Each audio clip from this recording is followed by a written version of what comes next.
Hey everybody, Chuck here. Before we get into today's episode, I want to let you know that recently we launched our newly refreshed site over at A Healthier Michigan. You can find the podcast and other health-related content at ahealthiermichigan.org. Now, on to the episode. Some people love it, others not so much, but everyone has feelings about winter in Michigan. We're here with some fun ideas of how to make it a little more exciting and fun, and I'll tell you what, we've got a lot of great stuff for you. This is a Healthier Michigan podcast, episode 146. Coming up, we discuss Michigan destinations to check out in Michigan this winter.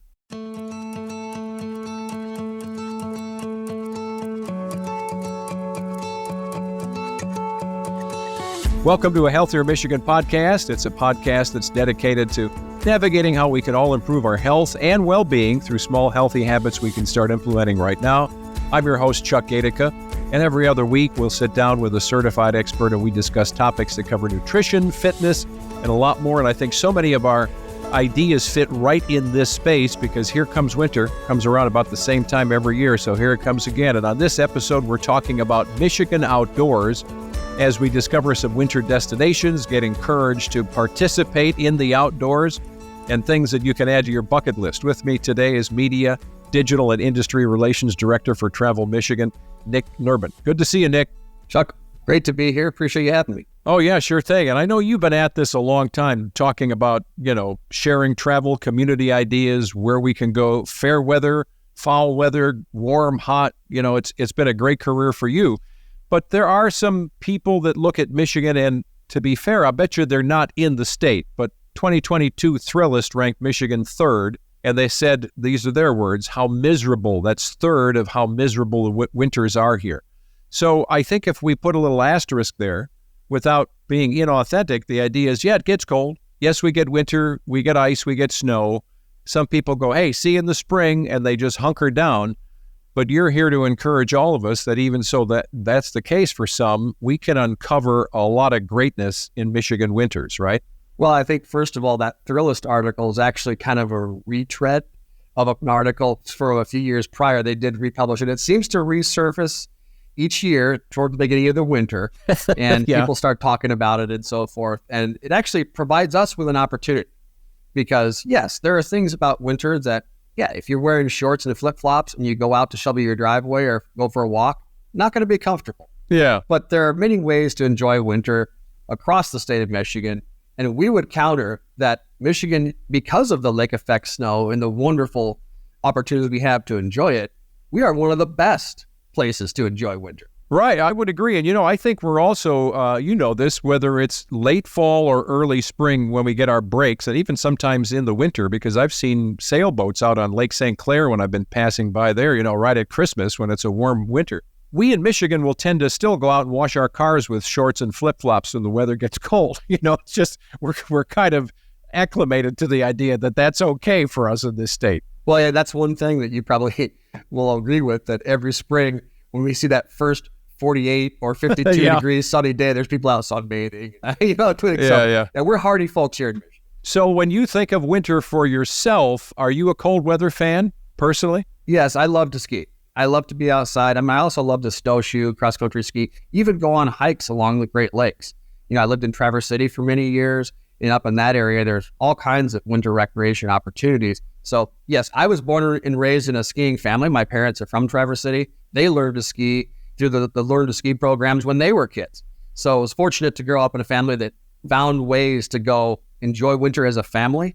And I think that's one thing that is important for folks to realize is that skiing and winter activities are truly the best family activities during the winter. And there's an old saying, there's the family that skis together stays together. And you've heard that variation on other things. But if you think about teenage kids, when I was a teenager, that was something I still definitely would do with my parents. Yeah. And still have it be cool was go on a ski vacation. Yeah, that's really interesting. And I have to admit, I've got some lightweight snowshoes, aluminum type. That is one of the biggest workouts. A lot of our episodes are about fitness and mindfulness and calming your life. And when you get outside on a peaceful, snow-filled day, it may not be actively snowing, whether it's cross-country, downhill a little faster, obviously, different kind of spirit. But that snowshoe thing, I'll tell you, Nick, that is an awesome workout. You will sweat like nuts if you go for any distance. Well, snowshoeing, we could do an entire podcast episode, Chuck, about snowshoeing. And I tell you what, it's something people ask me all the time. Well, I know you're a big skier. You must love winter, but how can I do it? What is there for me to do? If I go to Boyne Highlands or Boyne Mountain, or if I go to Crystal or somewhere like that, what can I do? And snowshoeing is a great answer because it gets people into the outdoors to do an activity that is fun, that you can do with friends, you can do with families, and it removes the barrier of the learning curve. So when you want to be a downhill skier, that takes some practice. We recommend getting professional instruction, going out and doing it safely and learning how to do it. But with snowshoeing, you can rent a pair or borrow a pair or even buy a pair relatively inexpensively, flick your boots into them, and get out there and enjoy a beautiful setting like a trail. Like in Michigan, we have the Metro Park system in Detroit. There are all kinds of wonderful places to snowshoe when it snows down in southeast Michigan. And of course, across northern Michigan, the Upper Peninsula, going on a trail you normally would go hiking on, but doing it with snowshoes is a wonderful way to see these places. But I think to my last point here, it is great exercise. And when you snowshoe, don't overdress. I see people all the time who are not experienced. They come out with 3 coats on and hats and all kinds of stuff. Yeah. And a half mile down the trail, they're starting to take their coat off because you are burning calories and it does provide great exercise. Well, you've got a great point there. It is part of the title is walk. So if you've walked and you're tired, you can either take the shoes off and hit a trail that's been cleared off for you or take another trail back. You can stop walking, turn around and go back. This isn't like you've gone out 50 miles and you've got to now go, oh, how do I get back? So you've mentioned some great places that are also great travel destinations in the summer and fair weather. What are some of those same destinations people might not think about when it comes to winter? Well, a lot of times when you talk about winter recreation, up north is synonymous with opportunities there. But I always like to point out that there are great places. I mentioned the Metro Park system in southeast Michigan.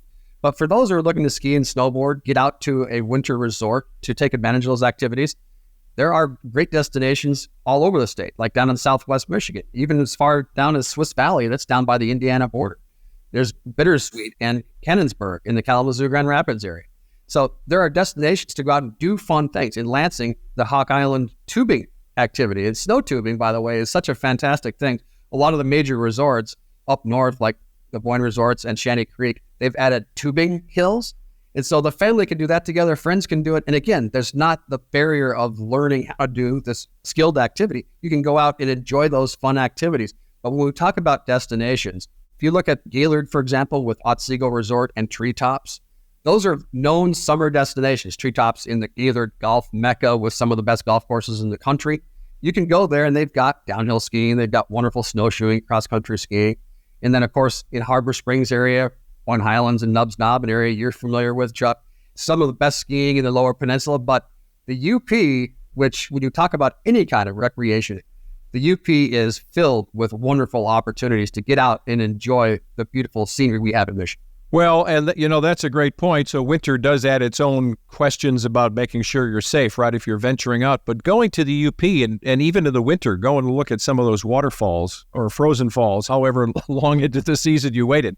What an awesome walk. I've never done that in the winter, but I've done it multiple times in the warmer weather. We just spoke with a park ranger at Tequamanon Falls, and I tell you, the way that they described what the falls looks like in the wintertime, I'm planning a visit, honestly. When you have the second largest waterfall east of the Mississippi by volume, second to Niagara Falls and in the upper Tequamanon Falls, and then you combine that with temperatures in the UP and the fresh snow on the trees, this is a visual that anyone can really enjoy. It is absolutely beautiful, and I can't wait to go explore that on foot or snowshoes, depending on what the snow is like at that time.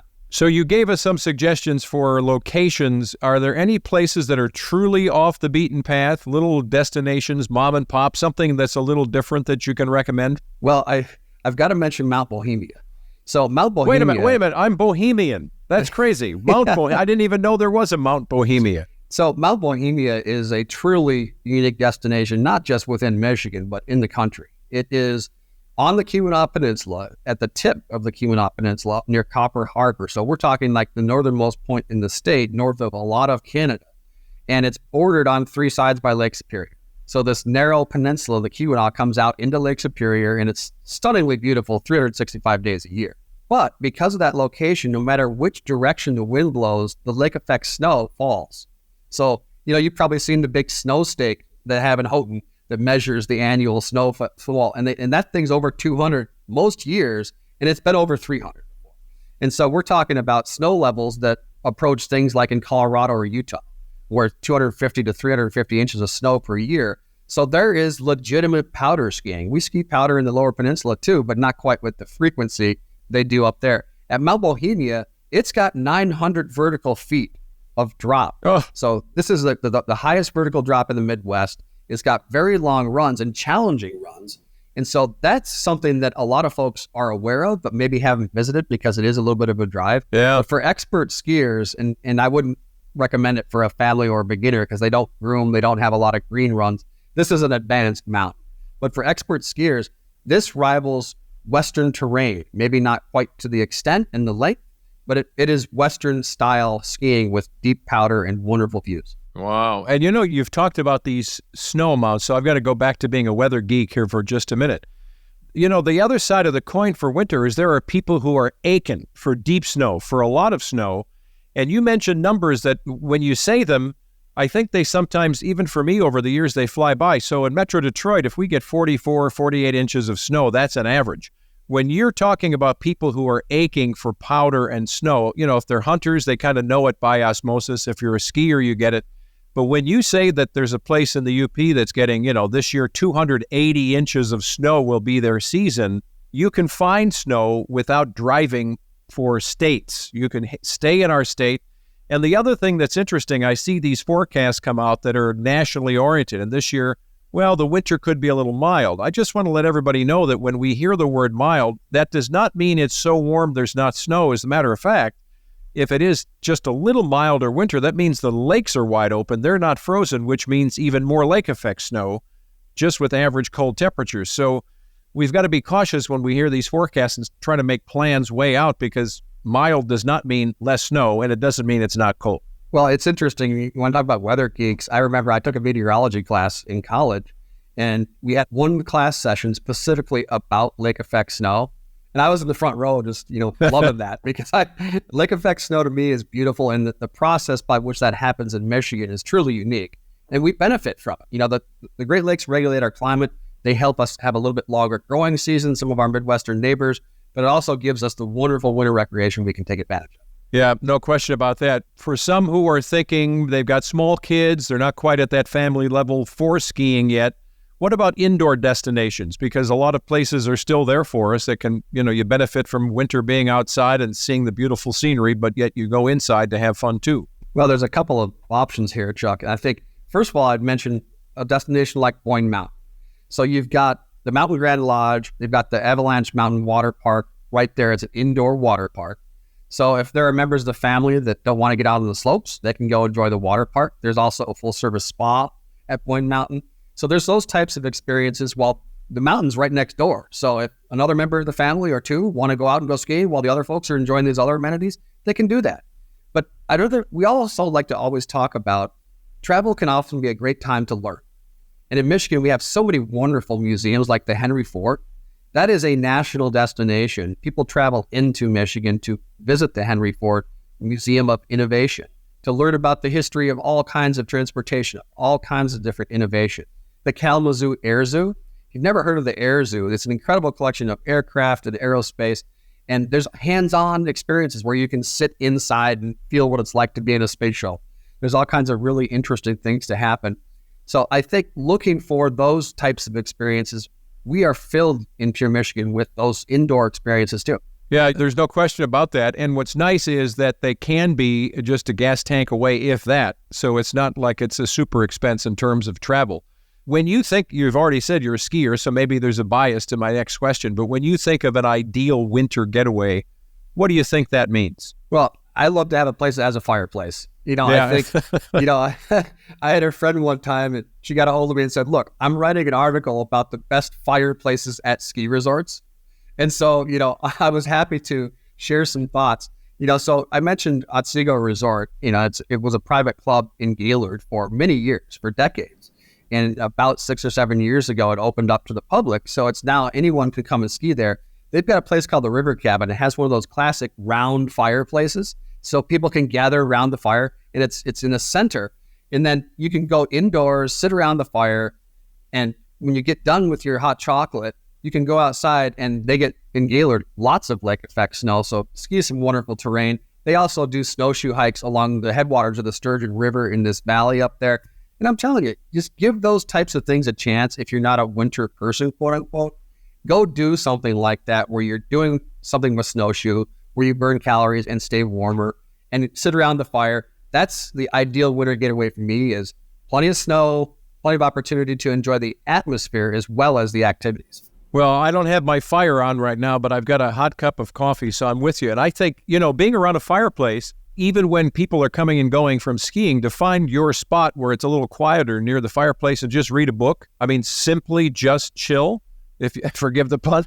But, it really is a great thing. And psychologically, just being near a fire, that's why they sell, you can go on TV and you can watch a crackling fire. There's something about it that really calms our spirit. It's very interesting. Yeah, the fireplace is so funny. Like, there's a farmhouse that's a family farmhouse, and we had Christmas there one time many years ago, and my great aunt, my grandmother's sister, they had no fireplace, and she bought on VHS tape a fire.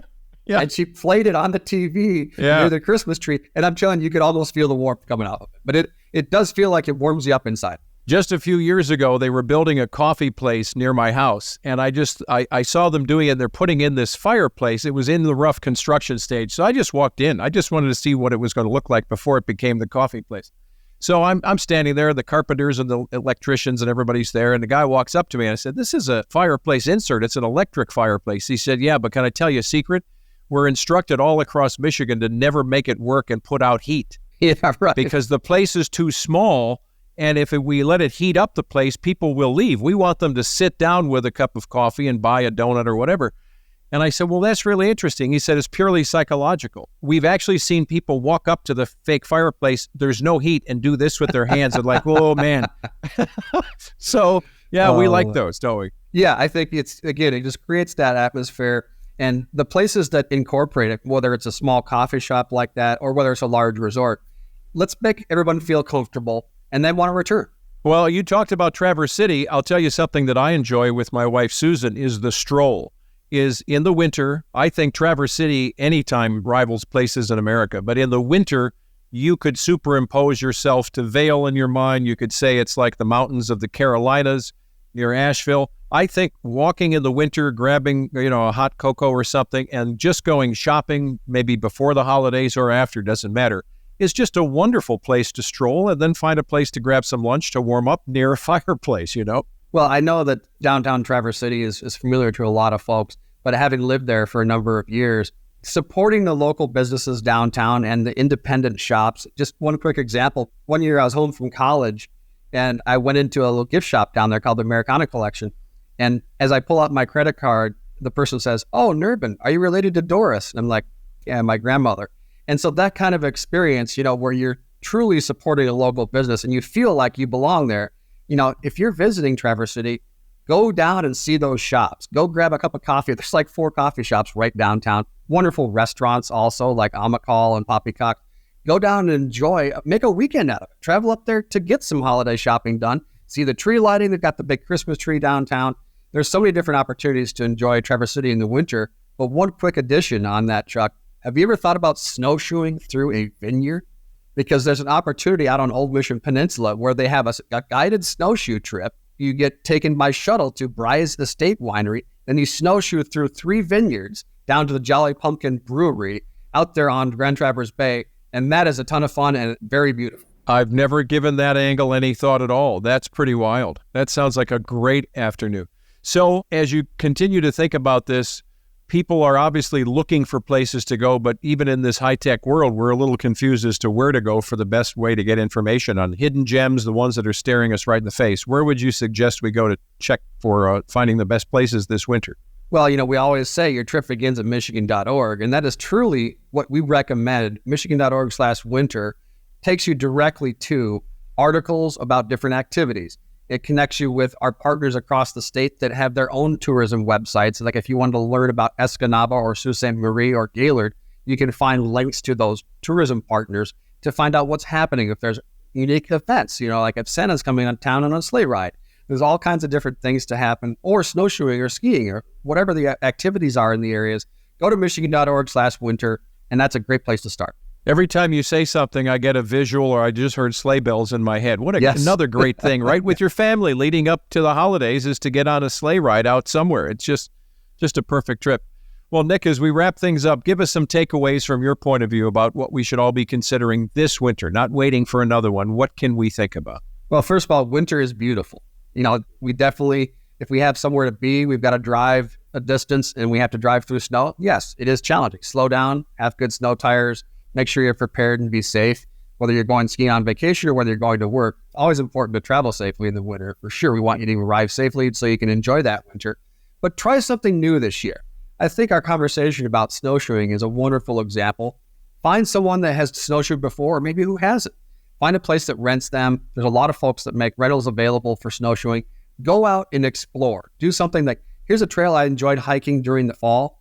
Go snowshoe it during the winter, some healthy exercise, and enjoy the beautiful scenery, and try something new this winter. Well, Nick Nerbonne, it's good to see you again. And you are way more than an expert on travel that's representing someone. I mean, this is in your blood, and it's really cool to catch up with you again. Thanks. Yeah, it's been wonderful, Chuck. Thanks again for the opportunity. Oh, sure thing. Nick is Media, Digital, and Industry Relations Director for Travel Michigan, and we sure are glad that he was with us today. As we continue to get through the next couple of months, think about this, getting outside. We want to thank you for listening to a Healthier Michigan podcast brought to you by Blue Cross Blue Shield of Michigan. If you like the show, you want to know more, you can check us out. You can go to YouTube now for videos. You can go to our newly refreshed website. It's ahealthiermichigan.org/podcast. You can leave us reviews or ratings on Apple Podcast or Spotify. You can always follow us on Facebook, Instagram, or Twitter and get new episodes if you want to take them with you on that walk or that snowshoe or cross-country ski. You can take new episodes on your smartphone or tablet, and be sure to hit subscribe on the Apple Podcast or Spotify or your favorite podcast app. I'm Chuck Gaidica. Be well.